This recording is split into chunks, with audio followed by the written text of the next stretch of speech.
በስመ አብ ወወልድ ወመንፈስ ቅዱስ አሃዱ አምላክ አሜን። ይትባረክ እግዚአብሔር አምላከ አበዊነ ቅዱሳን ለዘአብጽሐነ እስከ ዛቲ ሰዓት ክሳብ ዛ ሰዓት እዚያ ዘብጽሐና አምላክ ቅዱሳን አቦታትና ልዑለ ባሕሪ እግዚአብሔር ዝኸበረን ዝተመስገነን ይኹን። ዝኸበረን ዝተመስገነን ይኹን። ዕልል ኢልኩም እግዚአብሔር አምላክ አመስግኑ።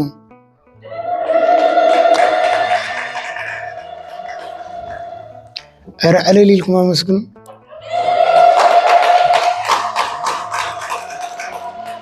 ሳልሳይ ጊዜ ጽቡቅ ጌርኩም ዕልል አጣቁዑ።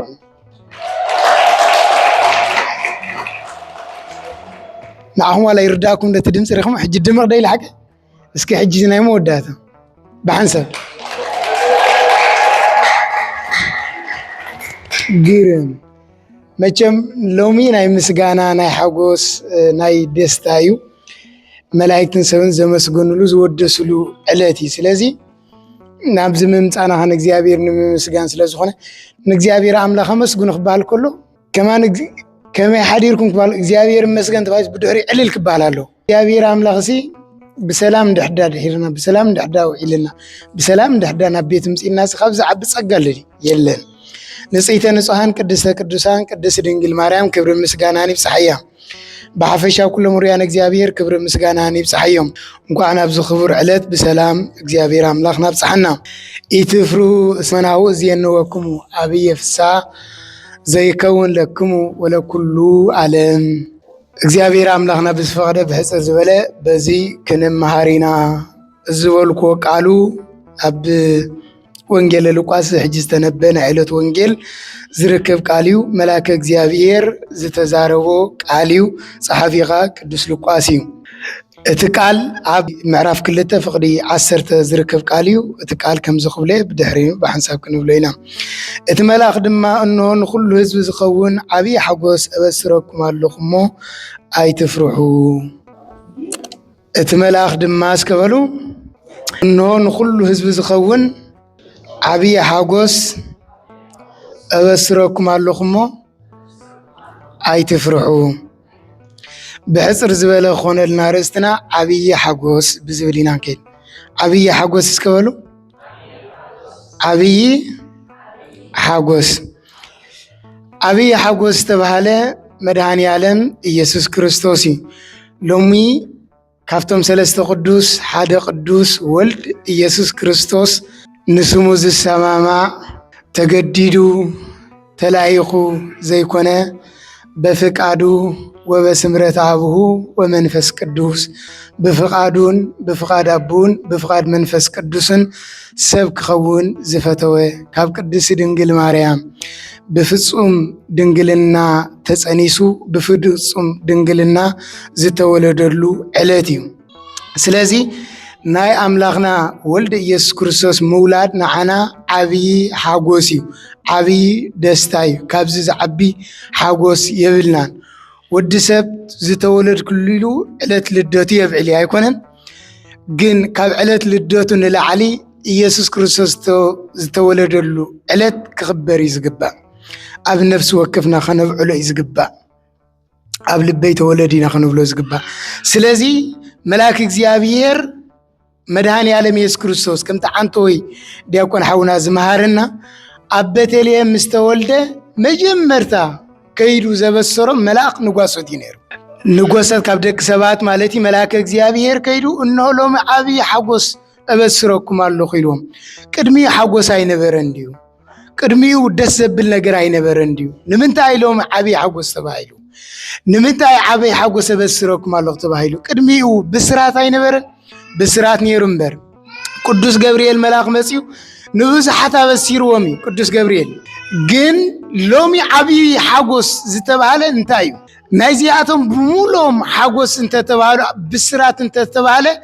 ምንጩ ክርስቶስ እዩ ነይሩ። ክርስቶስ ዝለኣኾ እዩ ነይሩ። لوم جن بعلو تمنشي مسيو بعلو تمنش حاجوسي مسي من نسو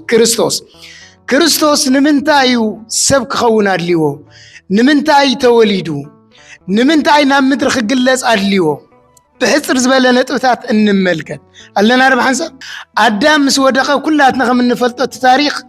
موت كتموتي خاتبهاي النير هايكونا جن موت كتموتي خاتبهاي أدام ميتدي نا أدام موت زمتلو كريستوس ينير نتي نا أدام زبولو قال نسوخ السعر هيدلين كريستوس مغنياتو قالو زي السعر سلازخونيو موت كتموتي خاتبهايلو ناي موت كتموتي خاتبهايلو جن تملكتو أدام ميتون نفسه بجاي كونه ويكان نفسه كدحنا يكاله نا أدام كدحنا زغل ولا حدا أكل أي نبرن ملايت خدحنا ويكولون يوم نسون جزار سبعة خدحنا يكلني كما يودق سلازغنا ملايتون كدحنا وسلازي كلو سلازي إجزاء بيرن تاجرو فاتيو بعلو فقيدو كدحنا مريسو زمرت صل مخنيات كاتملكتو أو خلو كم تعنتو استبالة كحن قبل يخيليو زي كلا يكونن جن سب كوين خد حنو مريض نمنتاي سب كون أدليو نمنتاي نزبل حدا أدم سبي تزودق السبي زود حنو خاني سب كخونا له علينا ربع سب سب كخونا له سب تراي جنا يكونن سب تراي كده حنا يكلني يكونن سب تراي كده حنسلا زي كل كده حنسخيل عملاخي زي انتاي له كاب قال كاتوليده اتولد ولدتك واتبي زوجك بموتيه وبمسكليه كاب قال كاتوليده ها كدحنك عم بموتين بمسكلين كدحنك بحمشه معلتن فراز ولا حمشه شحن حمشه 100 زمن امبار تملكتو ادم بمبلع يوديقو ايكونن بمبلع يوديقو اتقدامي ادم بمبلع نا ودسب موت امصه اتدحروا ادم ولد ኢየሱስ ክርስቶስ ካኒ በመውላዱ ንዑ በመብላዕ ህይወት መጸና በተዳግማው አዳም ሞት መጽ በዳሕራው አዳም ካ ህይወት መጽ ንብላ መጽ ህይወት ዝውቱ ስጋው ለክርስቶስ ኣብ ገነት ሰለስተ ጽኔረን ተሓንቲ ብላዕ ዝበሎ ተሓንቲ ኣይትብላዕ ዝበሎ ተሓንቲ ብላዕ ኣይትብላዕ ዘይበሎ ዘን ሰለስተ ጽ ቅዱሳን ኣብ ትርጓሜ ክትርጉሙ ከለው እንታይ ይብሉ እታ ብላዕ ወይ ኣይትብላዕ ዝበሎ ከይበልዑ ጸኒሕ ነርተ ዝኸውን إنه እግዚአብሔር بزفقد ساعات نعابلعو ناب ኢየሩሳሌም ወሰዶ ነይሩ ግን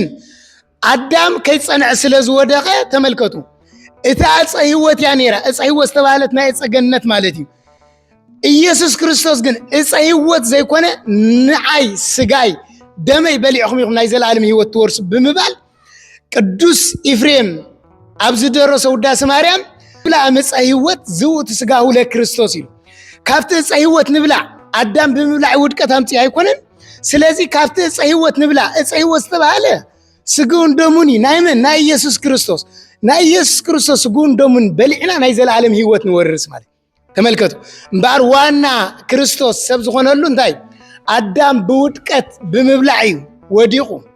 يسوع كريستوس كان بمبلع هيوت نا أدم مليسلو هيوت يبو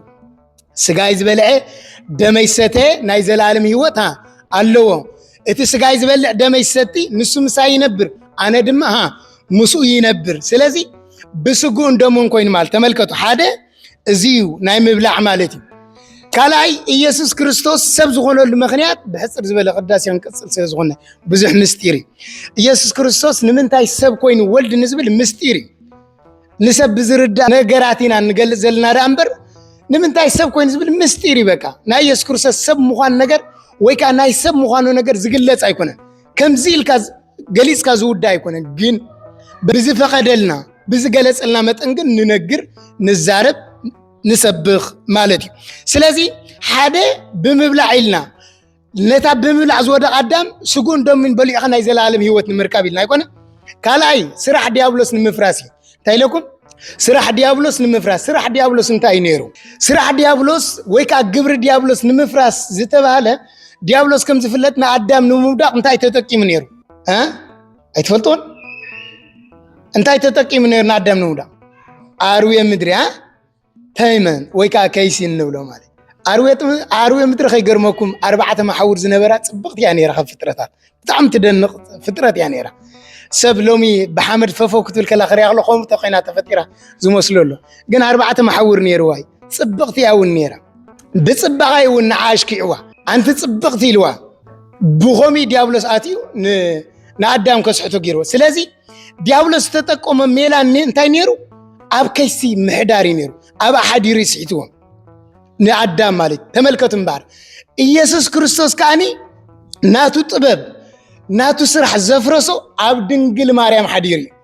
علينا بحسب أب دنجل مريم حديرو نسو أب أروي مدر خمسة حدره كله إيسوس كريستوس دما أب دنجل مريم حديرو ناي ديابلوس سرح حات فيهم سيطان بتي أملاخيو كبلن كله بتخان سبيلو عدانا جيرو نيرو أواجا بيرو مالك أملاك كميلو سبي خون يلو سلزة حسبي أملاك كميلو سبي خون بتخكل كاكو حقو كوي أملاك سب خون كوي جبون نير كميلو أملاك سبي خون جن فقرناي فكر أساس هابلو ود عيا من ورو الأول بهرياكوس فقر نود أملاك كاب من ورو سيبو كاب قدس رنجل مريم كولد جيرو فقرناي من فقرناتنا سلازي تملكتو حدا ناي ديابلوس سرح نمفراس سبلنا ازيو اب دنجل مريم حديرو نديابلوس سرحو فريسو نسب اب كيس حديرو كمزز حاتو كله مالتي كاب دنجل مريم كله تملكتو مستير تزيكون نير خاب دنجل انه دنجل كتصنس يا ودون كتولد يا تبايل بنبي إساياس ان بعل حزقيل ان بعل لب املاك قدوس داوود كدا يسمع يدر لእግዚአብሔር كم استبال لب املاك قدوس داوود محدرنا እግዚአብሔር كدلي دلي فتوى وامزر كبا بدحريو رخب عبي محدري بتليم مخان زولدلو مالت سلازي اب بتليم زولد كاب قدس دنجل مريم بتليم مالت بيت هبست مالتي بتليم مالت مبلع مال مالتي سلازي دنجل مريم بتليم كوينا اماناو تبست زولدتنا دنجل مريم يا مالتي كاب دنجل مريم كله تملكتو كساب بخرو ودا تفطو اي فلطان يبل اي فلطان يوسف جن وانا مستيرو جن ديابلوسي اي فلطان بكمن يطنيسا اندابل من يز اندابل كل غزي يبل نير فليط نير تزخون انتاي مغبر نير مسيلكم اقديم نتن تنساس تبالا دناغل تبالا قتلا مغبر نير ديابلوس علينا الحسن دحار جن سلازي فلط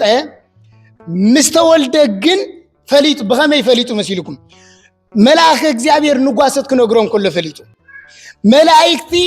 كاب سماياتنا مدر وريدو سبحات لእግዚአብሔር